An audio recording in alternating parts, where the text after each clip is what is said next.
Welcome to mathematics with Vinod Shah. આજે આપણે આ લેક્ચરમાં ખાલી ગણ, શાંત ગણ અને અનંત ગણ તથા સમાન ગણ આટલા ટોપિકની ચર્ચા કરીશું. ખાલી ગણ, જેને રિક્ત ગણના નામથી પણ ઓળખવામાં આવે છે.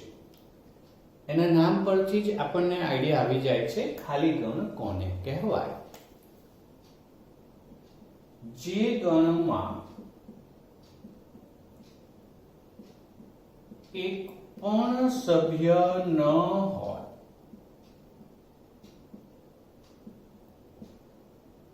તેવા ગણને ખાલી ગણ અથવા તો રિક્ત ગણ કહે છે. જે ગણમાં એક પણ સભ્ય ન હોય તેવા ગણને ખાલી ગણ કહે છે. તમને જે ગણ આપ્યો હોય એમાં તપાસ કરો કે કોઈ સભ્ય છે. જો એની પાસે એક પણ સભ્ય ન હોય તો તેવા ગણને આપણે ખાલી ગણ કહીશું. દાખલા તરીકે x કોલન x એ ધોરણ 10 અને ધોરણ 11 નો વિદ્યાર્થી છે. કોઈ વિદ્યાર્થી સેમ યરમાં 10મામાં પણ ભણતો હોય અને 11મામાં પણ ભણતો હોય એવો કોઈ x હોય જે એ જ વર્ષે 10મામાં પણ ભણી રહ્યો છે અને 11મામાં પણ ભણી રહ્યો છે? Not possible. આવો કોઈ x આપણને મળશે નહીં. એટલે કે આમાં એક પણ સભ્ય નથી.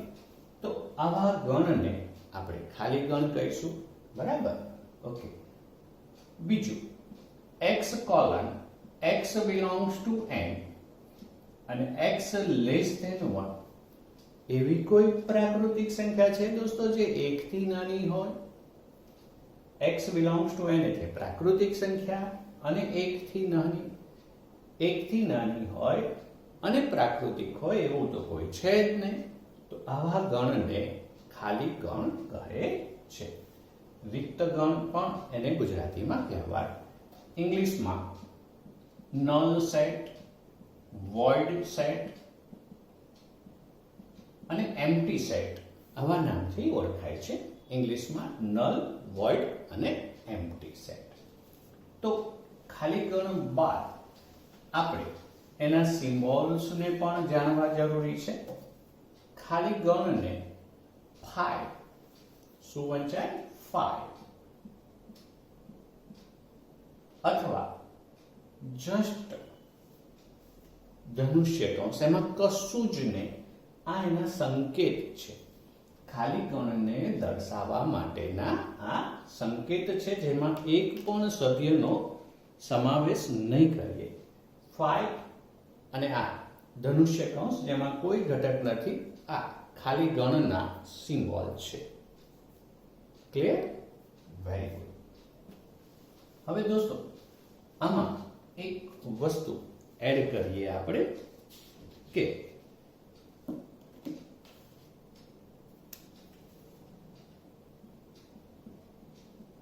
શાંત ગણ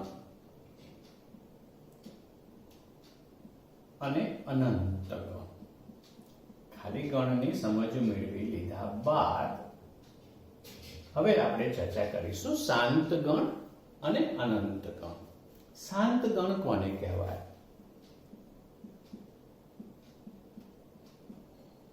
શાંત ગણ કોને કહેવાય?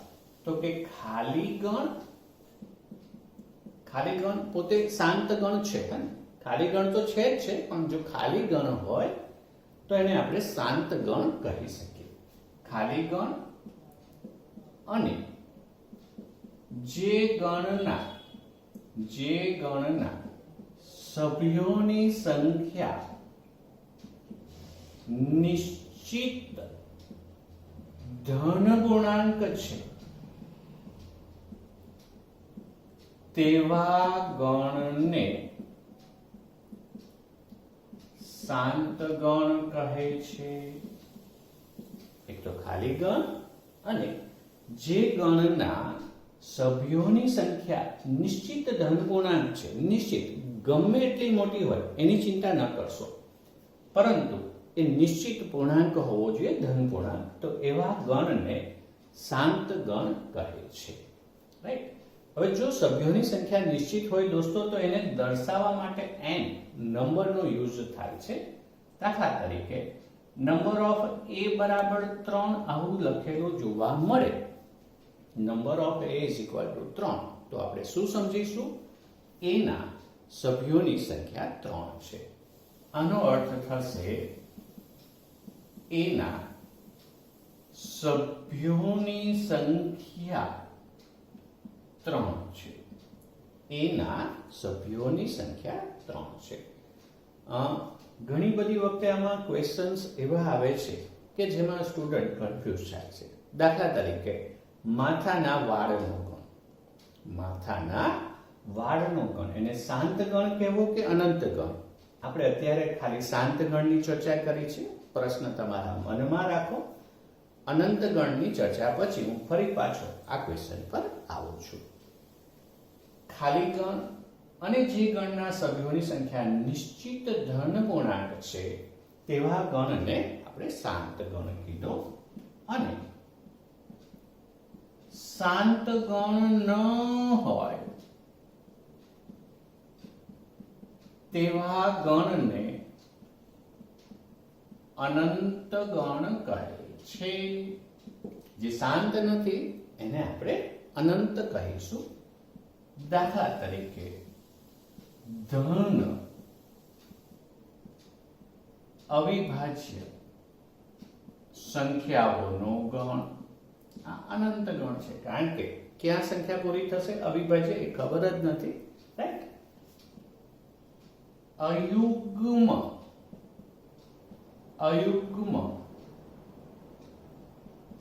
પ્રાકૃતિક સંખ્યાઓનો ગણ. અયુગ્મ પ્રાકૃતિક સંખ્યાઓનો ગણ. આ અયુગ્મ પ્રાકૃતિક સંખ્યાઓનો ગણ પણ અનંત ગણ છે. બરાબર.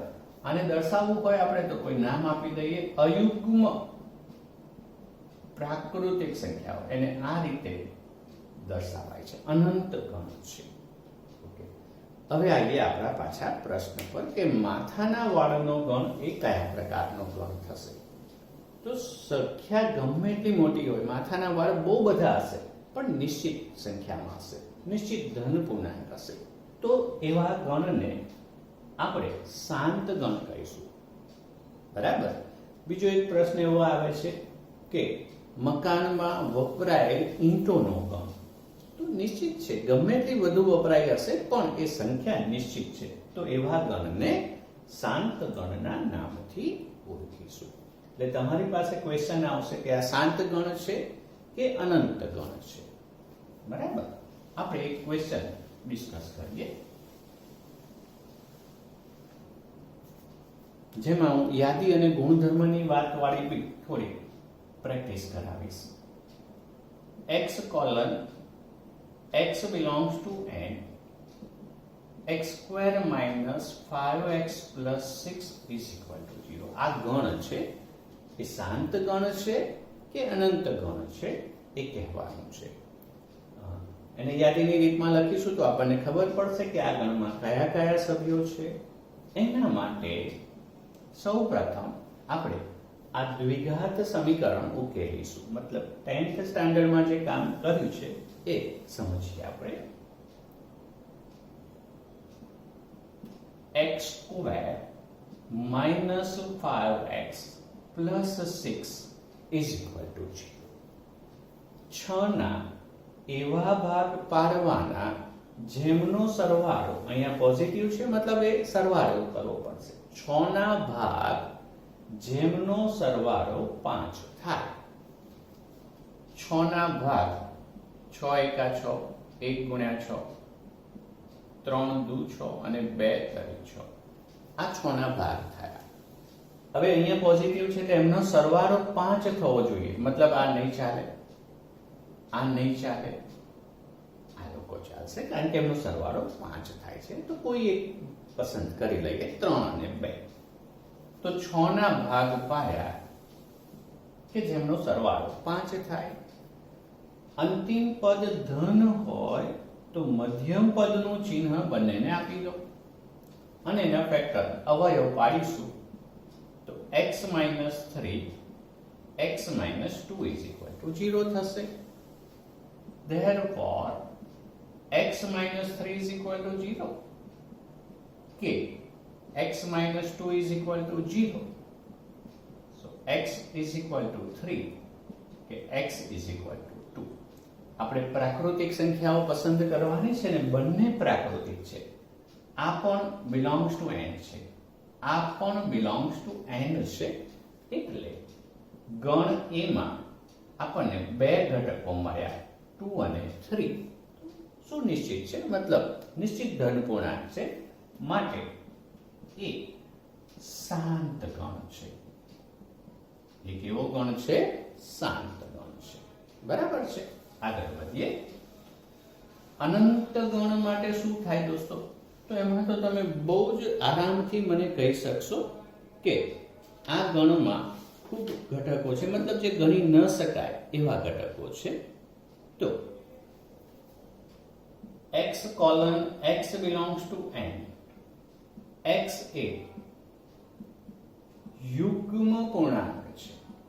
હવે આમાં તમે ગણો જોશો એટલે ઘટકો જોશો દોસ્તો, નામ આપીએ a. તો 2 4 6 8 and so on. અનંત છે, મતલબ નિશ્ચિત નથી. તો આવા ગણને આપણે અનંત ગણના નામથી ઓળખીશું. હવે એક મુદ્દો લઈને સમાન ગણ. ખૂબ નાના ટોપિકની ચર્ચા કરીએ છીએ દોસ્તો, જેથી તમે ખૂબ સરળતાથી તમારા દરેક ચેપ્ટરને તૈયાર કરી શકશો. હું આ જ રીતે થોડા નાના ભાગમાં તમારી સાથે ડિસ્કશન કરતો હોઈશ. તમને મજા પણ આવશે. બેઝિક સિદ્ધાંતો સરસ ક્લિયર થઈ જશે તો દાખલાઓ ગણવાની મજા આવશે. થિયરીનું ટોપિક્સ ક્લિયર થશે તો દાખલાઓની પણ આપણે ચર્ચા કરવાના છે. તો સમાન ગણ, ઇક્વલ સેટ, સમાન ગણ. બરાબર, બે ગણ છે તો સમાન ગણો કહીશું. તો ગણ A અને ગણ B ક્યારે સમાન ગણો કહેવાય? તો કે જે ઘટકો ગણ A માં છે તેના તે જ ઘટકો ગણ B માં હોય. બહુ સીધી ભાષામાં વાત કરીએ છીએ. જે ઘટકો ગણ A માં છે એના એ જ ઘટકો ગણ B માં છે. એટલે જે ઘટકો ગણ B માં છે એના એ જ ઘટકો ગણ A માં છે તો તેમને સમાન ગણ કહીશું અને સંકેતમાં A = B દ્વારા દર્શાવીશું. સીધી વાત કરી દઈએ તો દોસ્તો A અને B એક જ સરખા ઘટકો ધરાવે તો એમને સમાન ગણ કહેવાય. બરાબર, A અને B એક જ સરખા ઘટકો ધરાવે તો એમને સમાન ગણ કહેવાય. દાખલા તરીકે A = x કોલમ x એ 4 થી નાની પ્રાકૃતિક સંખ્યા છે અને B એ છે 1 2 3. તો આ રીતે આપણને આપવામાં આવેલા ગણો સમાન છે કે કેમ એવો ક્વેશ્ચન છે. તો આ ગુણધર્મમાંથી યાદીમાં આવશું મિત્રો તો ખબર પડશે કે ગણ A માં પણ 1 2 3 નો સમાવેશ થશે, 4 થી નાની પ્રાકૃતિક સંખ્યાઓ, અને ગણ B પણ 1 2 3 જ છે, માટે A = B છે. જો A અને B સમાન ન હોય તો એમને લખાય A is not equal to B. A is not equal to B. એનો અર્થ કે A અને B સમાન ગણો નથી. સમજાય છે દોસ્તો? તો ખાલી ગણ કોને કીધો? જે ગણમાં એક પણ ઘટક ન હોય તેવા ગણને ખાલી ગણ કીધો.